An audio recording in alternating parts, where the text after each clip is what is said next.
English Easy Podcast.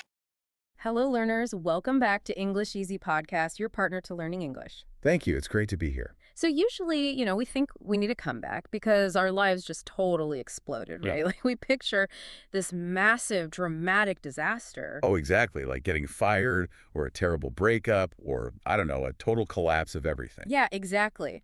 But the truth from the source material we're looking at today is that you probably need a comeback right now simply because you are just way too comfortable. Which is such a wild concept to wrap your head around. It really is. So today we are doing a deep dive into the hidden danger of the quote-unquote just fine life. We're unpacking this brilliant framework about crafting a 2026 comeback. And we're framing this specifically for you, the listener. Like if you're an intermediate English learner or a busy professional who, comes home totally exhausted. Right. If your motivation is just slipping and you feel stuck in this copy-paste year where every day looks exactly the same. Yes.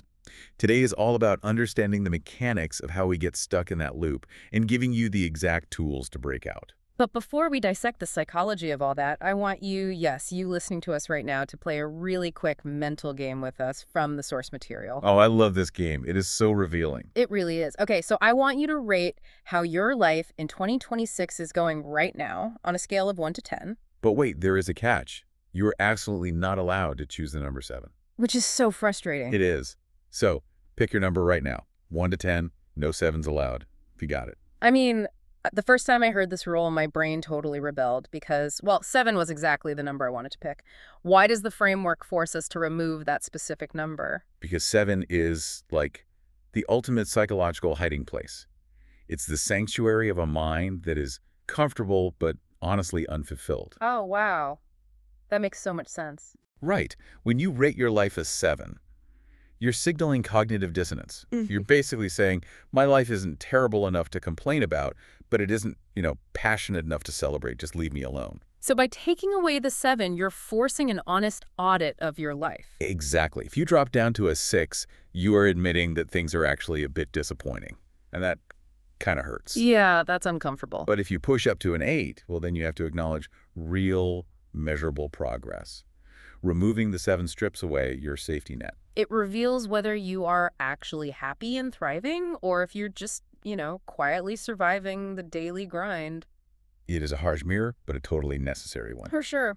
So keep your number in your head as we go. Our journey today has 3 main stages. First, we'll reflect on how we drift into failure. Then we'll look at what happens when we actually hit rock bottom and how to change that narrative. And finally, we will build the real practical steps for a comeback, complete with a special vocabulary and pronunciation session so you can really own these words. So let's start with stage 1, that invisible current, the quiet danger of what the source calls the low battery mode of life. Okay, let's unpack this because I want to push back a little bit here. Go for it. Isn't a comfortable, safe life the actual goal for most of us? Like, if I'm working an 8-hour shift, I'm dealing with clients, commuting in traffic, if my life is at a stable 6, nothing is actively on fire. Right. Nothing is burning down. So after a really stressful day, why shouldn't I just enjoy being okay? Why is that dangerous? Well, it's dangerous because of a concept that's sort of similar to entropy. In biology and psychology, there's no true static state. You're never just staying the same. Okay, what do you mean by that? Think about a muscle. If a muscle isn't being stressed and stretched, it doesn't just stay the same size. It is actively atrophying. It's decaying. Oh, right. Use it or lose it. Exactly. When your life is just fine, you aren't in crisis, sure, but you also aren't stretching your cognitive or linguistic muscles. You enter a state of behavioral paralysis that just looks like peace. Wow. That brings us to a highly precise English word to describe this exact state, which is complacent. Yes, complacent, a very important word here. And complacent doesn't just mean happy. It means you're getting so comfortable with your current situation that you completely stop making an effort to grow. It's like when your English is quote-unquote good enough to write a basic office email, so you just stop learning deeper vocabulary for 3 years. Yeah, that hits close to home for a lot of people. And notice the mechanics in the example provided by the framework, quote, after a few small wins, he became complacent and stopped working on himself. Complacency is so dangerous because it's born from success, not failure, You get a minor promotion, you get a little comfortable, and your growth just stops cold. And the really terrifying part is the complete lack of a defining moment.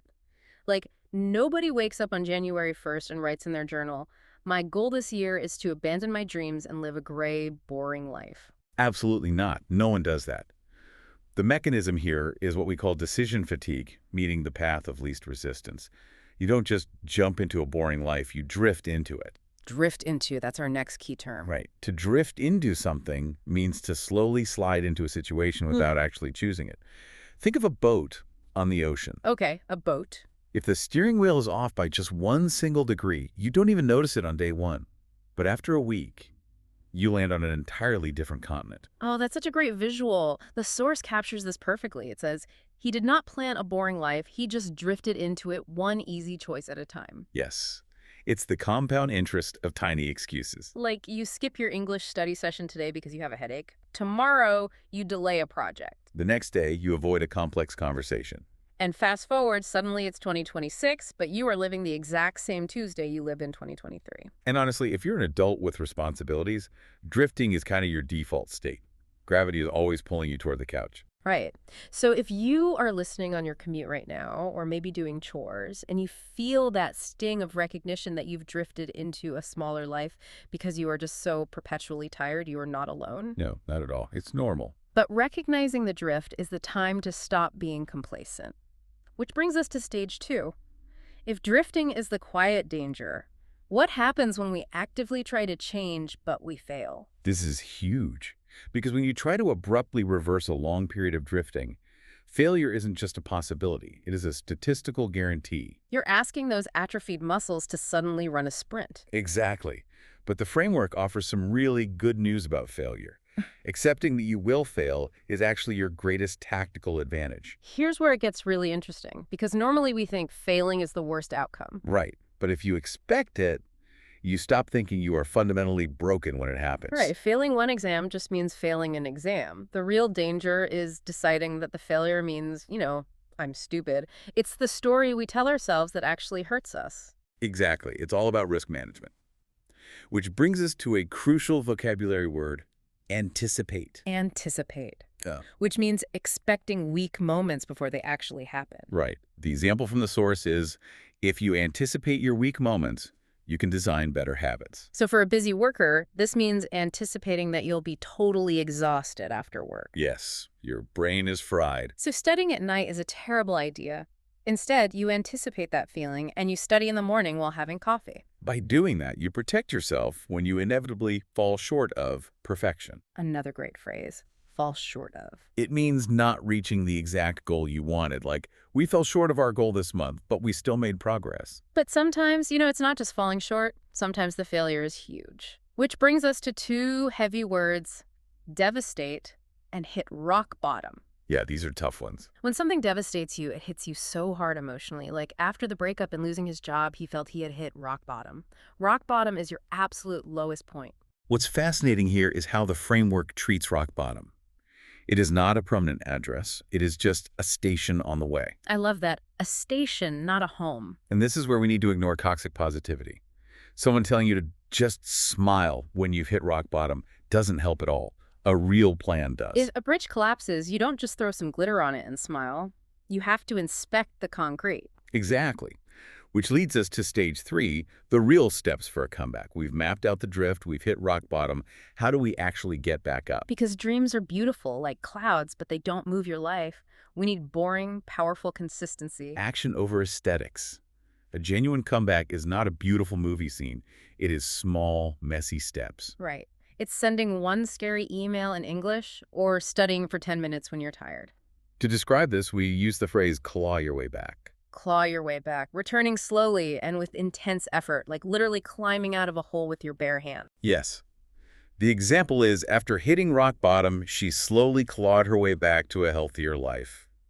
It's ugly, intense friction. Because you are actively trying to break out of a pattern, escaping a cycle. Like having a big idea but never acting on it.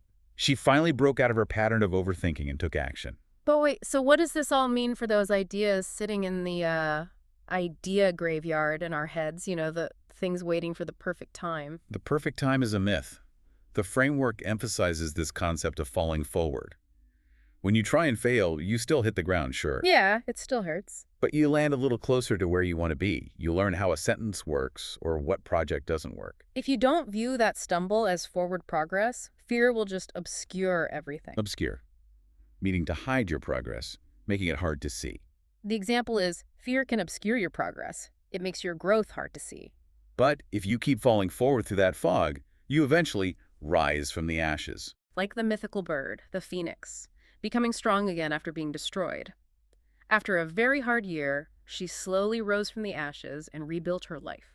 Exactly. Yeah. Now, we've unpacked some dense emotional vocabulary today. You really have. And because our mission is to be your partner to learning English, we want to pause the deep dive right here. We're going to do a special interactive pronunciation segment. Yes, we want you to practice these difficult terms. I'm going to calmly and clearly pronounce them, and I want you to shadow me. That means just repeat the words out loud wherever you are, on the bus, washing dishes, relaxing, just say them out loud. Let's do this. Let's start with the trap. Complacent. The stress is on the middle syllable. Play-A-O. Scent. You try. Complacent. Yeah, just whisper it if you have to. Complacent. Next is the planning tool. Anticipate. Anti-I-say-Pete. Try it. Anticipate. Anticipate. Good. What's next? The structural collapse. Devastate. The stress is heavy on the very first syllable. De-avicate. Your turn. Devastate. Really hit that first sound. Devastate. Now the fog. Obscure. Obscure. Obscure. Try to obscure. Now for the physical action phrase. Claw your way back. Claw your way back. Imagine digging your hands in, claw your way back. And finally, the outcome. Rise from the ashes. Rise from the ashes. Rise from the ashes. Awesome job. Listen, you don't need to use all 10 words tomorrow. No, please don't try to cram them all in. Just adopting one phrase, like claw your way back, isn't just learning English, it is adopting a totally new mindset. It really is. But this brings us to our final thought, the outro. A comeback is exhausting. It takes so much energy. So much. And if it's only about personal success, you will get tired very quickly. Right, if you're just doing it to look good. Exactly. To avoid getting tired, connect it to a bigger picture. Family, students, or even internet strangers. Healing yourself actually gives courage to the next person. It does. Which is why we want you to interact with us. Yes. Please drop a comment right now answering the source's question. What is your 1 to 10 number for 2026 right now? Remember, no sevens. And we also want a short movie title for your last 2 months. Like, for example, I'm a 5. Movie title. Still scared. Still trying. Put it in the comments. I want to leave you with a final thought to mull over. If all your unacted ideas are currently sitting in a waiting room in your mind, In that idea graveyard. yes, what is the ultimate cost to the world if you let them die there? Oh, wow. What if your messy, unglamorous comeback is the exact story someone else is desperately waiting to hear to inspire their own? That is so powerful. Don't wait for the perfect time. Thank you for joining us on this deep dive, learners. Keep clawing your way back.